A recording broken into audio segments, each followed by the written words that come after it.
ating mamibigyan magandang ulam at kaya patayin mo. Ay hindi. Oscar sa kataga na Kapag dapat ka mo sa yung ginhawang-ginhawa sa buhay ni. Kaya yung isa yung anak, siya yung mas matanda na. ko nga sa kanya. Sige, nagtatrabaho pareha. Ganda lang ako yung anak ko. Yung mga pala parang mga yung mga anak ko eh. Oo, kasi yung mga kapatid. Kaya kasi banda niya. Nakita kami ni sila. Sabi ko naman wait, sabi ko sa kanya din. Kung bisita mo ka ako, dito ka ako. Sabi ka, kung walang bisita, hindi ka ako walang. Kaltas. Sabi ko na isang araw, ni Juan of Hindi na bisita.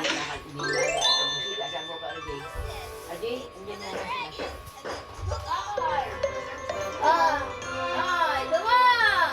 Bakit mo lang gamot sa inyo? Hindi na pala yung gamot yun ay. Hindi nga, sabi ko nga sa Susunod para ako yung bibili.